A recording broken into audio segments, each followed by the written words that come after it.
To know, for example, that my son, who's now 13, who's come through Auskick, and my third son will be going through it soon too, has now played several seasons in Williamstown in the juniors, is now in the under-13s this year, and to see the pleasure he gets out of being involved in junior football, and to know that there's something coming forward into a VFL level type arrangement which now has a good link in, a proper link in with the Australian Football League in the reserves, which will be rested and played with the VFL teams. I think that's fantastic, and it gives me hope as a parent, and I think it gives a lot of parents hope that there is a structure for football here in Victoria, and that's quite important. And thank you to the VFL, to Neil and Ken for having that vision in the future. And it's good to see that the VFL, being the forward thinkers that they are going to introduce something into the modern spectating game that I think is not only ahead of its time, it's generations ahead of the time, and that is you can stand. And it'd be great to see the Tattooed and Toothless are still roaming the Port Oval. The Magpies, they finished last year. Hope they finish last again. It'd be fantastic, wouldn't it? Hey, back to back wooden spoons, you beauty. I think it's terrific because it's going to involve country people, city people, suburban people. Statewide, metropolitan, in your own backyard. The simple words in Jack Dyer is be there. Gee, Kev, you must be excited about the game. Oh, yeah, I am, son. Be very good. The best thing about Port Melbourne and Collingwood both playing each other is one of them has to lose. And there's the lineup, Rob, and some pretty good talent. O'Connor, what is he, the rhinoceros? Rhino. The rhino, that's him, playing there. And Troy Luff at full-back. Plenty of talent there. Greenham, I like him, the Rover. He played here a couple of years ago. And two very good young players from the Swans, Fosdyke and Bolton. We'll watch them this afternoon. Many senior players in that lineup for Collingwood. Young Reece Shaw, who's the nephew of Tony, son of Ray, Nick Davis, and Gav Brown and Gavin Krasiska, a bit of a mix of the old and the new. All right, let's now go down to the boundary line, Phil, and who else could it be but the inevitable Ross Booth? Thanks, Rob, and welcome, Phil. It's been a nice summer being away from you for 6 months, but seriously, you're pretty right. It's going to revise to about 27, 28. I don't know if they've got a heat policy. They might have to have a commentator's heat policy. But Chris Hollow, captain of Port, and Jeremy Sharper for the Woods, and the breeze a little bit to the right for the Collingwood side of kicking that breeze. We're away in the first quarter of the new competition in year 2000. Port Melbourne taking on Collingwood, and Port will go into attack first. Goodale couldn't take the mark, and the Maggies will emerge through Craig Jackatine. Heads to half forward. That's a big, strong mark, and coming out and taking it is Michael Clark, the former Fremantle player for Collingwood. And he spotted Jackatine, who kept on going in the pocket. He'll try and bend it round the corner. Danger here for Port Melbourne. Baynes can't keep it in. It's still in, is it? No, it's finally gone over the line and out of bounds. We'll have a boundary throw-in. Similarity or resemblance between the two. Simon Hawking now kicking in for Collingwood. They drafted him with their last pick. And the Maggies will emerge. McKee over the top now towards Shane Watson. Wants a goal from 50. Blazes away and he's kicked the first. Collingwood hanging on grimly here at centre-half forward. Nick Davis with his problems. Good chain of hand passes from McKee to Patterson to Brown. Brown now. Gav has a bounce. The former Collingwood captain inside 50. Goes for their second. Great start to the Maggies. Looking forward to a visit from overseas at the moment. Here's Watson with a bounce. Watson. Forward goes Nick Davis for the Pies. Good centering kick inside 50. Good grab by O'Born on his non-preferred foot. Brown. Chance for number 2. So Brad Gotch coaching the Pies today. No stranger to VFL ranks. And the breeze picking up. Brown kicking into it. Little sou'wester. But a man of his experience should be able to put it through.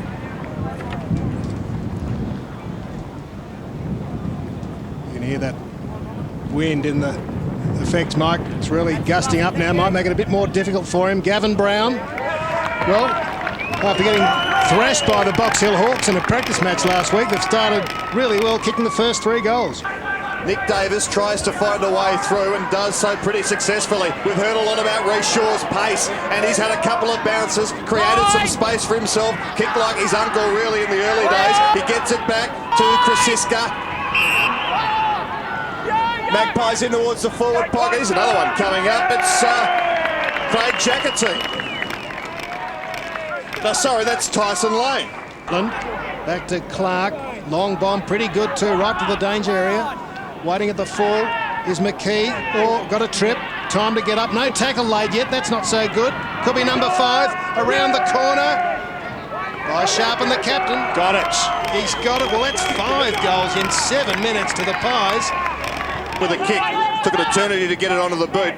Patterson and Krasiska fight for it. Shades of Collingwood last year. Hand pass in towards Shane Watson now. At centre half forward, the advantage is there. And he's got players all on his own. And that looks like Nick Davis in the pocket, who's taken a mark, and he will line up for his first goal and Collingwood's 6th. It's interesting, Rob, there.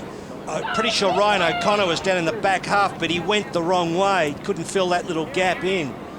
And as a result, Davis was on the end of it. And again, uncontested. So, we've got to say, too easy, boys. We're playing with them at the moment. So, nice ground level shot of what confronts Nick Davis. And it's not an issue at all as he puts it straight through the middle. Collingwood have kicked 6, and at the moment, Port are in enormous trouble. Yeah, it's weird. Not a good role model, Eddie. Yes, but the inflection was good, and that supporter did it superbly. As Port Melbourne now emerge through the centre of the ground, they need a mark and a goal. Oh, clash of bodies again. This Collingwood defence is very, very resilient at the minute. Sangster on hands and knees. Is he getting a free kick for one over the shoulder? Indeed he will, despite the protestations of Lee Sheehan. Cadzow there, he got that nice old whack, but Yeah, Cadzow went down. He looks all right though, Phil. he's bounced up like a good Cadzow would bounce up, Roscoe. Full of beans. Yeah, I had a bit of a chat to him pre-match. He's not that tall for forward, but he's built like that Sam Kekovich stand over there. So from right on 50, Sangster has kicked a goal for Port Melbourne, just what the doctor ordered. Couple of years, and if he's ever going to break into senior ranks, this would be it. Bomford bangs it out. He chops it off the big fella, Smith. Now, That's what they need. Arnold. Oh, right on I think the it's line. home, Roscoe. Umpire leaving, teasing us. Yes. He teases us. He teases the Port supporters. But they got their second, and they're coming back a little bit through Justin Arnold. Let's go a bit longer, all right? Okay, it's just two-way now, all right? Yeah, what happened was we had to push it back and we just had to go with it. Can you run, boys? Yeah. So we're just waiting for the Port Melbourne coach David Dunbar to address the troops. And just listen up, this is how we'll go. Here we go. Rosie, pick up Aborn, okay? Benny on Sharpen, Jared Jesse, take Sheehan if he's forward, all right? I know there's a few rotations going, but just pick him up, all right? Basong on Clark, Chris Hollow Baynes, Troy, you pick up Watson and Brown. Okay, all right. So as they come off the ball, you've got them there. Listen, mate. Okay, you've got to respect these blokes. I know you've played a lot of football too, but you've got to respect them. I mean, Brown's had 3 touches in the first 3 minutes, mate. Okay, with them, play it tight. All right. We need to run from you, but you've got to get back and respect them. Okay. Can do it, though. All right. Fosdyke, Davis, Heath, Goodale, Jacketine, Jude Bolton on Lane.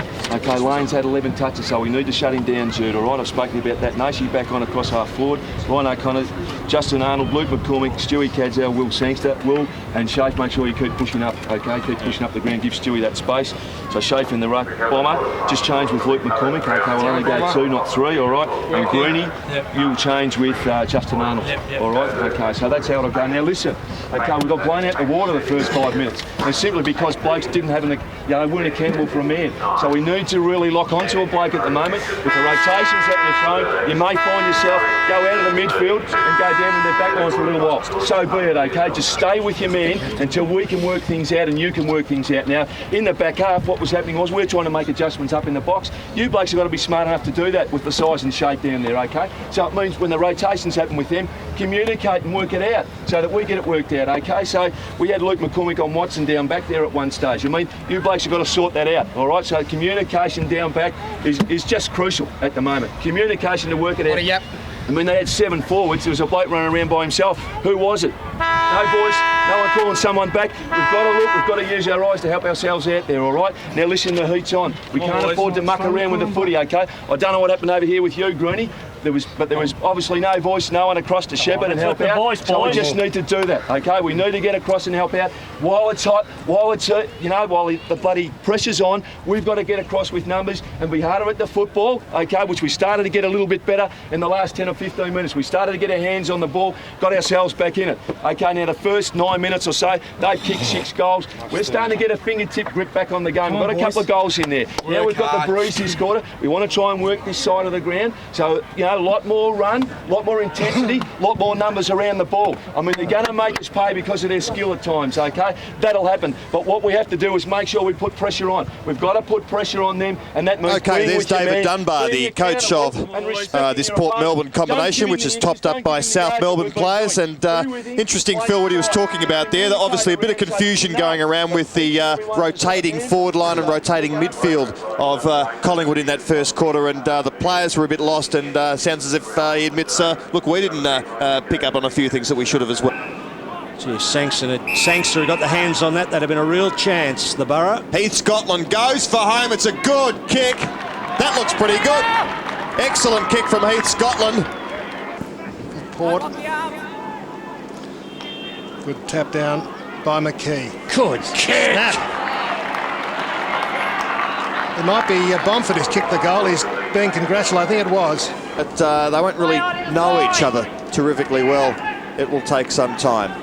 Good hand pass from Patterson out to Tyson Lane. Lane goes for a trot in towards full forward. Many options there for Collingwood, and backing back and taking a good mark was Dale Baynes. What a beautiful kick, though. By Tyson Lane it was, yes. A beautiful left foot pass. Travelled a good distance, and it was sharp too. That's how you like them, Ross. You would have liked those in your old playing days at Monash Blues. I would. When you wandered down to the forward line looking for an easy goal. Baynes, the former East Fremantle player, has kicked another one for Collingwood. It's Phil. Patterson with a little kick up to half forward. Nearly 50. Watson was probably BOG in the first quarter. Into the big fellow. Smith. Well, one of a few big fellows, along with Michael Clark. There's Dimatina on the bench, closest to screen. Oh, he's a man with attitude, isn't he, Smith? And you'll know exactly what I mean shortly. Just went up and ran the boot across the turf to point out where he was kicking from. Sort of in your face. Nearly a 5-goal lead at the moment to Collingwood. He's going back to Albert Park to take this kick, isn't he? Well, he's going to make sure we actually get him on the TV, if nothing else. Yes, it's a cameo performance, I can tell you. New experience for these AFL club players. Well, he's done that pretty well. You can put that in the video library, Phil, because that's straight through the middle. And the lead nearly out to 6 goals. Stephen Grun. Look at that movement in the Collingwood forward line. Even though Brown will almost certainly have a shot. And by Grun keeping those other Port men 10 metres away. If that breeze was right... And a free kick down, no, there's a free being spotted downfield. Yeah, a bit of holding in the... just outside of the goal square. Ooh. Well, we can put down number 10. Davis, well, he gave the kick away to Gavin Brown just before, so he's made position. Get the rebound. Cadzo off, Naish back on. And 10th goal coming up. See, Naish hasn't done much, and he should be a good player. Well, they haven't really given... The smaller blokes have struggled because the talls, really, for Collingwood have had the ascendancy, and then those mid-sized blokes have just swept in. Second goal for Nick Davis. 10th for the Pies. 43 points now the margin. Didn't even touch him. It's only round 1. On and off the field. Well, here's a chance for Collingwood as Dimatina gets his first touch. Used it well. Centering kicks a beauty, and that's an even better mark. Got a terrific mark taken there by Dale Baynes.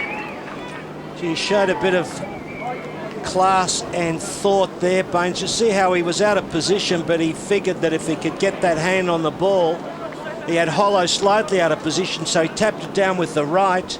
That was pretty smart, Rob. That's a clever player. And Collingwood getting right on top now, but the goal umpire's taking absolutely nothing for granted. The concentration levels superb. And Baynes has kicked another one for the Magpies. That's his second, and they're sharing it around. 1, 2, 3. No, 8 goal kickers now for Collingwood.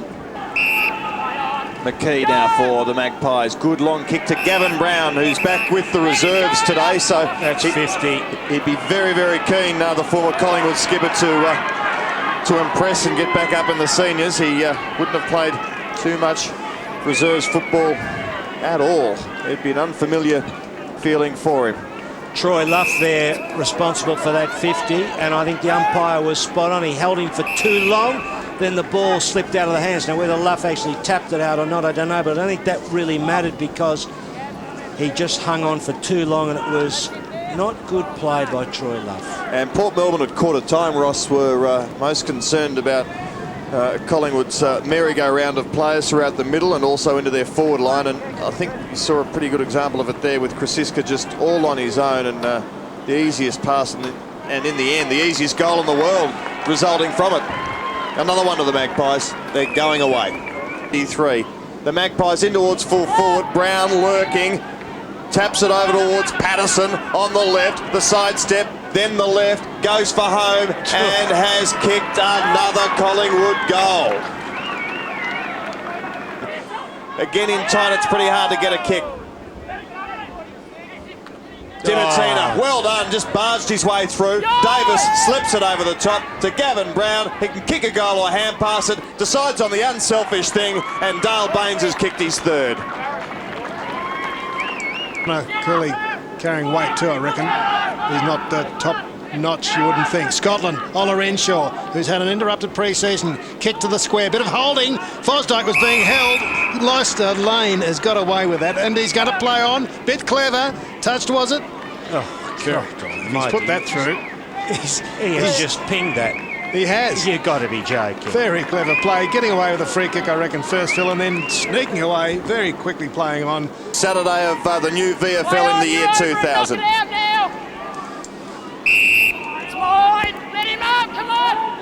And a bit of feeling as I think Port will become increasingly frustrated. It might be a long old afternoon if the current trend continues. Collingwood, though, bear in mind, have an absolute full list. There is no injury at all at the club. So this Collingwood reserves team would be at its absolute best. And in terms of availability of players, you've got Gavin Brown playing, you've got Gavin Krasiska playing, you've got Tyson Lane, who was right up in Collingwood's best and fairest last year, probably in the top 5. 4 missing for Sydney, so... Gee, I tell you what, Rob Waters is starting to sound like a Collingwood supporter who thinks they might win the big one in September. Oh, sorry, it's August this year, so early. No, they're pretty cocky, aren't they, the Collingwood mob now? Just trying to explain that the Magpies would be red hot, and later in the year it won't be the case because... Big things, career hasn't quite gone on. Matthews Herald. Kicked around the corner by Foligno. Just couldn't hook it back enough.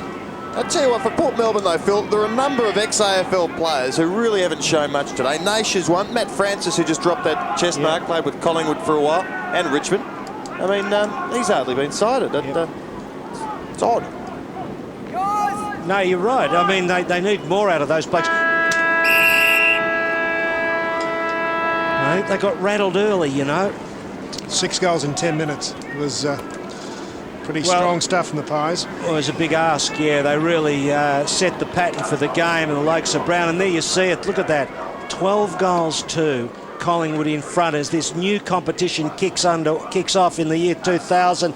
The old Borough side, one of the VFA powers of the past, hadn't been so powerful in recent times, hadn't won a premiership since 1982, but they are getting a shellacking, Rob, from, as you said, a very strong Collingwood side, and that exemplified by the likes of Gavin Brown, you know, that quality of player.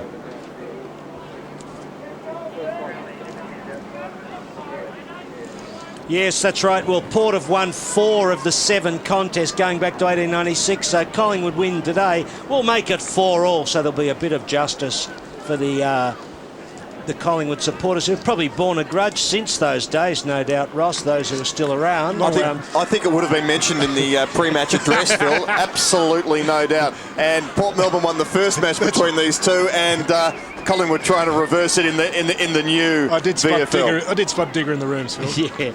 So we'll have a look at these two scores. So first quarter, Collingwood out of the block, 6 big goals. Gavin Brown unmanned virtually with a couple of goals, and Rod Dunbar for Port Melbourne pointing out, David Dunbar, I should say, I was thinking of Rod Dunbar, who played with Preston. David Dunbar pointing out that they didn't match up in the back half. Players were confused, off to a bad start. We thought they'd bounce back. They kicked the last 2 goals, Rob, didn't they, before quarter time? But then, look at that second quarter, out to 15 goals. And it's a procession, Rob, there. Baynes been good, Davis, Brown, look at them, queuing up to kick goals. Oh, there'll be some big questions asked at half-time by David Dunbar. Heading to a cricket score in many ways. 10 goal kickers for Collingwood amongst their 15 to half-time. 15-8-98 Collingwood, Port Melbourne 3-6-24. We might have a break for 15 or 20 minutes or so. Head back to the studio and then be back with the second half in just a few moments. But in the meantime, here is one of the AFL's better directors going round at the minute, Beverly O'Connor.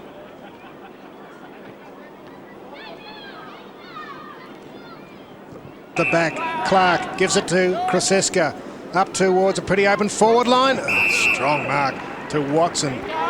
Well, we've got a man of the match. We must decide. He'd be in contention. Not wanting to give early votes, of course.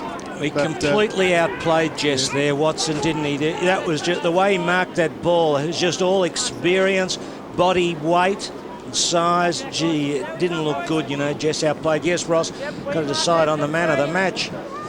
I think we'll give Rob Waters a chance to vote this time. Yes. Usually we don't let our callers have a vote, but will be nice. Yes. Roach for goal. Almost touched the man on the mark. Schaefer there, back on the goal line. Tom Hafey would have liked that, but it is a score, I think. Goal umpire calling it back. Oh, it's a goal. It's a goal, is it? Dear me. Well, imagine in the old days trying to get the goal umpire and the field umpire to talk to each other, Robbers, to work out a solution to a conundrum. Never happened, did it? The ball just kept going and they said, oh, too late, can't catch him. But not these days. So the crowd there, there's be a lot of Borough supporters wondering just what's gone wrong. A lot of sunglasses too. I think. Oh, dear me. What's that? Do you? Oh, almighty. The goal umpire's vote there is more important than divine intervention, so the goal stands. Oh. Patterson now. Oh, look at this. Here's another one coming up. That's the big fellow, Smith. Raining goals here. And it's all the Magpies at the moment. Under the gun here. Controls it pretty well. And then under pressure, the little distance kick. Battled on pretty gamely. Good hand pass from Greenham. This is better from Port. Goodale in a tight corner. Nice kick up towards the half-forward line. And taking a mark is Kadzo. So Kadzo spots a player loose. And he's found him. And this will be an opportunity for Port Melbourne's fourth. And it's Bossong, Chris Bossong. St Kevin's via Richmond.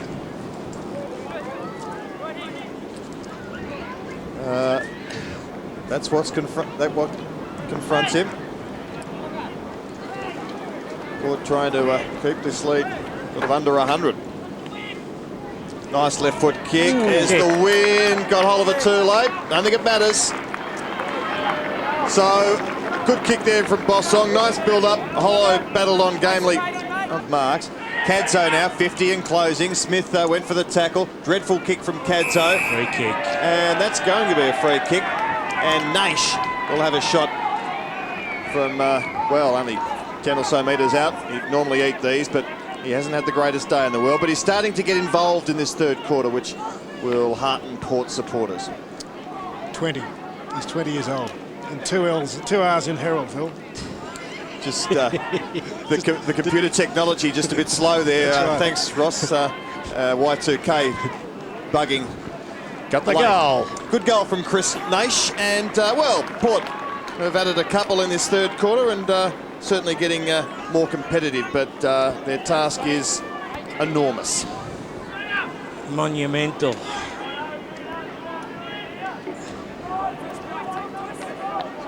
In more trouble than Her Majesty on a tour of Australia, Ross. His head's pretty strong. He kept on going. Naish, he's starting to get involved. He's a classy player, Chris Naish. And then he kicks it like that. But Greenham's there. McCormick in towards full forward. Luff. Oh, Troy's having one of those dreadful days. Got a free kick. Holding the ball. And I would have thought that was a trifle lucky. Let's just look at this, Ross. In the back? No, not that. But look, that's been paid. Did that player have prior opportunity? Well, it just spilled out. Okay, he's grabbed his knee. But he's up, isn't he? So, Ross, take me through the rule, will you? What's that holding the ball for there? Yes, well, a bit doubtful, you think? I would have thought it just spilled out because of the contest. There certainly wasn't a prior opportunity, I wouldn't have thought. And if there was, then the previous one that I talked about was definitely holding the ball. But anyway, Luff's got the goal. Yeah, Hollow. Should have marked that. Sangster. Smith. Thump. Oh, it's a wobbly kick. Clears the pack. In a loose, vacant space in front of the forward. Free kick, not against Francis. He held Hawking then. Naish, left foot. Got it. Goal. Nice That's finish. better. 2 goals in the quarter. Dirty first half for him on and off the ground, but a bit of class so far in this term. And there's the clock, not far away from three-quarter time. We'll be listening to Brad Gotch, the one of 3 Collingwood VFL coaches of this side at three-quarter time. Ex-Springvale and Paran Dragons. McCormick, good kick, hitting it at pace. Luff.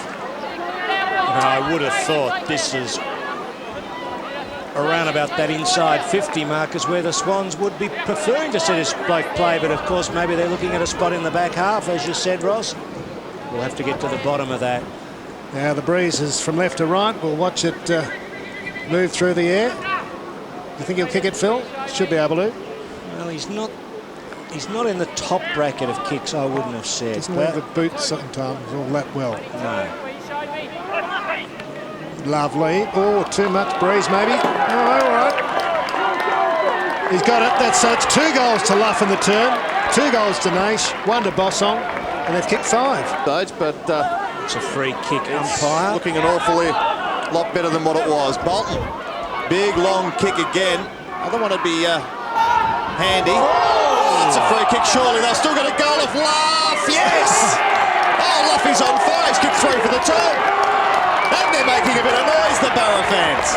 Oh, what a shame he wasn't there at the start of the game, I say yet again. But good to see the Borough getting excited. That was, look at the balance. Very fantastic play by Luff. Not to overbalance.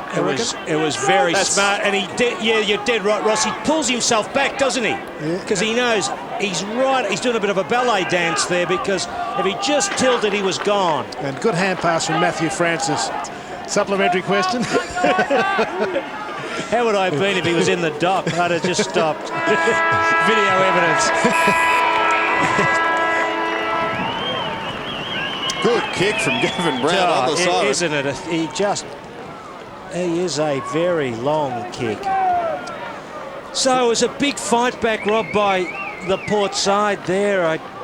With Troy Luff on fire with 3 goals. They showed something, and it makes you wonder about the way they started. In many ways, this was all set up in the first 15 minutes of the game, wasn't it? Yep. Where they were rattled in the back half, topsy-turvy, players not picking up the right players, as David Dunbar pointed out. They've bounced back, made it a pretty dreary afternoon. Gives it off to Luff. Luff with the centering kick. Not much on offer for either side here. Pulls it centre half forward. Francis battling away. Foligno off the ground with a clever chance, little all in the square. Here's Get it Cazzo out. on the left boot. Keep going, over the top. Oh, does it beautifully and strolls it and kicks another one. Good work. Well, these smaller players were really shut out of the game early because the talls were easily accounted for by the likes of Smith and McKee and the rest of them. But they've just come into the game a bit in the last 15 minutes. And there you saw Cadzo out to Greenham. He's a good player, this bloke, Rob. You know, I really like him. Hasn't put his best foot forward, but he'd be pretty handy. Fosdyke, half volley, Jacoma showed strength. Fosdyke, can he deliver? Can he find a man? He wobbles it again, making it hard for the forwards. And out comes Hawking, who was held. He's going to get around. Greenham dishes it out. Don't mess it up, you. They had an open goal, did Cadzo. Stuart Cadzo couldn't put it through, and Phil was just about falling off his chair. Oh dear. Thought you were going to say something else then, Phil. At least it isn't his. Well, maybe we're hoping just to be perch, about off Phil. the perch there, honestly, Alan. He should have got the goal there. They did a lot of hard work. So they might have still kept going, but as it is, it's in Collingwood's forward line now. Gavin Brown looking to set something up. Does it easily to Tyson Lane. Centering kick, not so flash, and in front of Smith is Chris Hollow, the skipper of Port Melbourne. Spent a bit of time down at St Kilda many years ago and has been a VFL representative, and as such won't be happy with that kick, but hasn't played a bad game today. Shane Watson, who was great early in short, and Gavin Brown, who's starting to get involved in this final quarter. Wouldn't be pleased, I wouldn't have thought about playing in the reserves. And it'd be sad in many ways to see him stay in the reserves for too long. So when he comes, Gavin Brown, big long kicks, a goal. Number 4 for Gavin Brown. Bongo? Bongo Bossong, yeah. What's a bongo? Oh, it's a drum. That's right. Deepest Africa. Sangster knocks on. Luff, he's showing some spirit. Good pass. Nice grab from Jacoma up in attack, who was kicking in earlier in the match. Ben Jacoma. Hawking had little chance there. It was good play by Luff, and certainly, Phil, I'd have to say from his attitude at three-quarter time in the huddle and so forth, he's certainly showing some spirit. Who's that? Troy Luff. Oh, yeah, yes. I had a bit of a chat to him on the way just before the game, and he mentioned that he'd had a couple of injuries, but he seemed pretty keen. He was out there bouncing the ball and roaming around. Where have you up in Sydney, are they?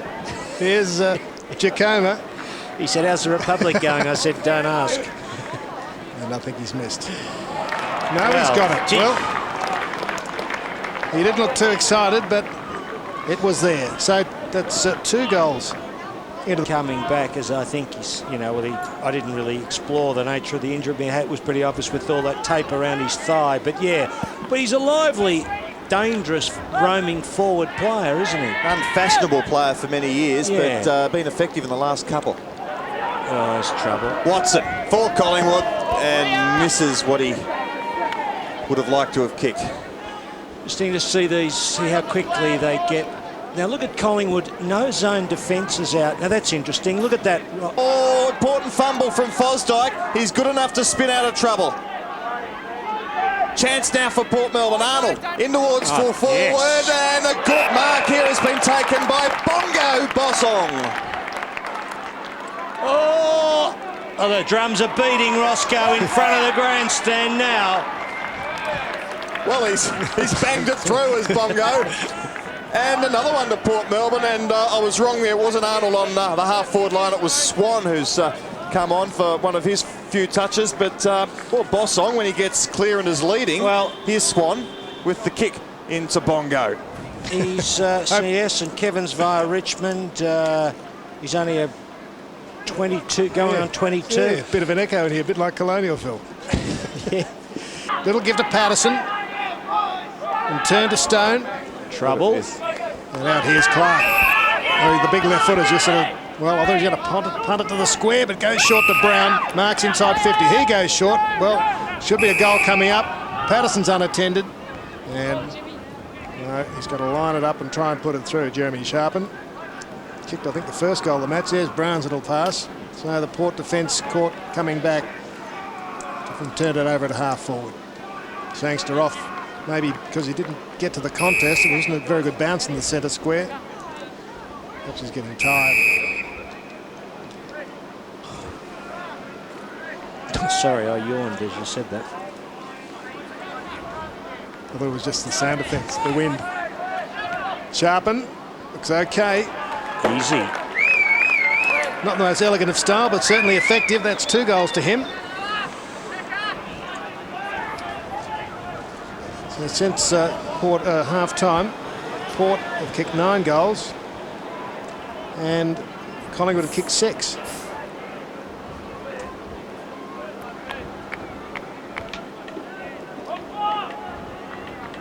The captain puts it through. All about it. But Port Melbourne will get another chance to attack. Matthews Herald with the bomb. Naish the big fly. Should he be staying down looking for the crumbs? I'll get another opportunity here. Swan dribbling it through. Will it get there? Yes. Amazing. Well, still they come, Port Melbourne, and it's been a good effort, I think, in this second half to at least get something out of this game. They were staring down the barrel of a 150-point defeat at some stage. Lines and the like, you've got to be ready for that, or at least your players have to be. Naish, well, off for about the 4th time at least. Oh, thrown away by Felino. No option. One hand was held. There's the advantage paid. Dimatina to McKee. Do you think that's fair that you penalise a bloke with his arms held? Not fair. How else can you get rid of the ball? Right. I mean, Drop it onto your foot. really? Dear me. I think we have to write to Kevin Mitchell Should be about illegal that. to grab him by the hand. Yeah, it's unfair. Playing the wrong sport, though. There was a Rules beautiful pass review. from a 5/8. We'll get on the rules review committee, Phil. Here's McKee. You got to be 95 to get on that, don't you? He hasn't kicked a goal yet. Well, he's got one now. 54 points. And Collingwood will enjoy a big win here this afternoon. Matthews Herald spears the pass to half forward, and Cadzo takes the mark for the Borough. He showed a bit of form. Cadzo, he's been in amongst it, had a shot at it. Not great stats, but he's had a fair income go. Thrown the body in. Fancies his chances from long range. Will kick from right on 50 metres. And it wobbles and it wobbles and it wobbles. Did it get there? It did.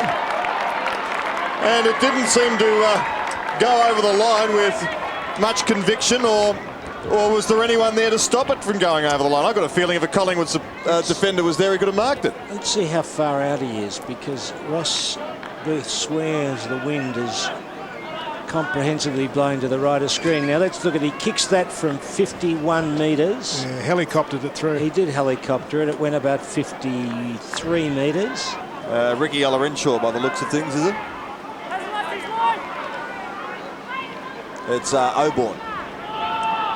Brown, Good strong shooting, mark. And it was a punt kick, Rob, too. A swirling torpedo punt, and they are not easy to mark, and that is a mark of a bloke with a lot of natural ability and focus. That was a beautiful grab. Very intense footballer. They're reasonable stats, 9 marks, and this will be his 15th possession, and he should slot through his 5 goals. So Gavin Brown has taken being dropped to the reserves in his stride and is determined by the looks of things to win back his senior spot, and he's kicked 5, the former skipper. 9 goals the margin. The Pies a great start to this season in the revamped VFL. Cadzo gives it up. Scotland's been very good, very consistent over 4 quarters. Olorenshaw kicks almost inside 50, gives it up to Schaefer. There was no bite there. Well, Luff kick free in the third. 4, he's got it. Back to an 8-goal margin. Troy Luff 4 goals for the afternoon. 6 Sydney Swans players coming back for Port Melbourne will revive the glory days of years ago when Bobby Skilton, Peter Bedford, the Gosses all sort of interchanged between Port Melbourne and then South Melbourne in different competitions. Now the competition in many ways is as one. So Patterson in short, lovely little chip, and Brown, number 6, easy as you like, Gavin. Very, very impressive performance this by one of the greats of the Collingwood Football Club, Gavin Brown. Yes, I might have to look at his stats there and give them a close scrutiny. Stuck their hand firmly in the air for a senior berth, and some of the youngsters have impressed as well. I think Sydney can get something out of Luff's performance.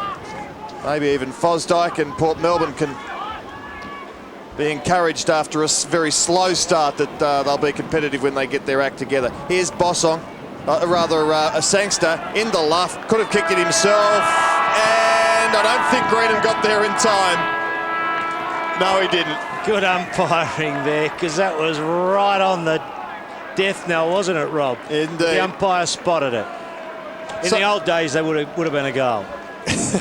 So Port Melbourne finished off pretty well. They kicked 6 in the final quarter to Collingwood's 5.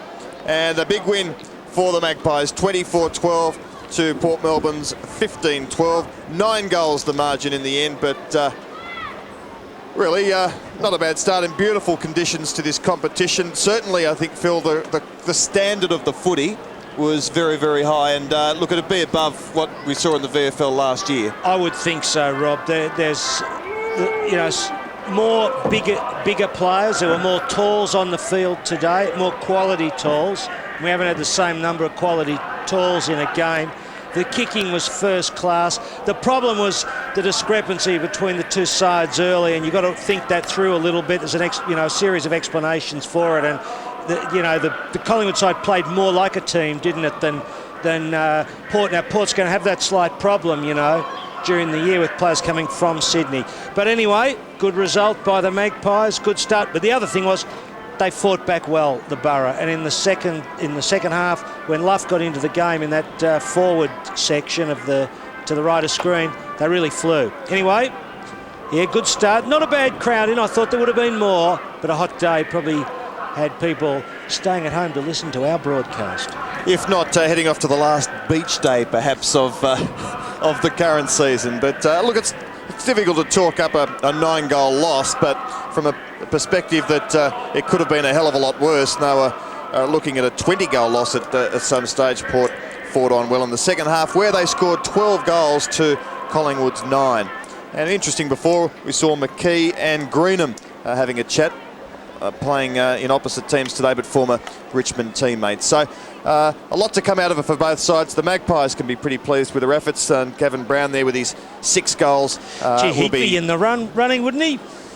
Okay, let's now go down to Ross Booth for the Player of the Match award. Roscoe, yours. Thanks, Rob. Yes, well, probably half a dozen players from Collingwood in the running, but we've selected an on-baller, young Heath, Scotland. Well done, Heath. Terrific effort today. And we have a ritual here where Stan Petty of Coffee Ford presents you with some keys. Congratulations, Heath. Great game. Historic game. Thanks very much. And of course the Maggies are back in town. Yeah, no, it was good to have a win. Yeah, we copped a bit of a drubbing last week, so coming out firing this week. We dropped off late in the game, but it was just good to get the 4 points. Of course, last week was a practice game. Yeah, it was serious, there was no 4 points last week, so no. Yeah, it was all right. On behalf of Coffee Ford, keys to Coffee Ford. Thank you. Eva. Thanks very much. Congratulations. Thanks, Coffee Ford. Game. Got it, Heath. Hot day for it. Yeah, very hot, but it started to cool down in the last half, so it wasn't too bad. You just got the jump. You were too organised early in the match. Yeah, we got the jump, but we didn't finish at the game. We'll have to work on that this week. So Port come back to their credit. They fought the game out well, and it's something we'll have to work on to finish out game 4 quarters. So a practice match with Box Hill whipped you last week, so they must be a good side. They were all right. We played pretty ordinary last week. We didn't follow the set plays and stuff we were set out to do. So when we play them, I don't know what round it is, but during the season we'll be looking forward to the challenge. And just generally, the players excited about this new competition, or? Oh yeah, we're everyone in the reserves, I suppose, is all concentrating on trying to get in the seniors. So, but it's good to have the VFL sort of back together. Good on you. Enjoyed your performance today. Thanks very much. Our man of the match today, Heath, Scotland. Next week up at Coburg, it's the Murray Bush Rangers against Williamstown. But for the moment, back to Bev.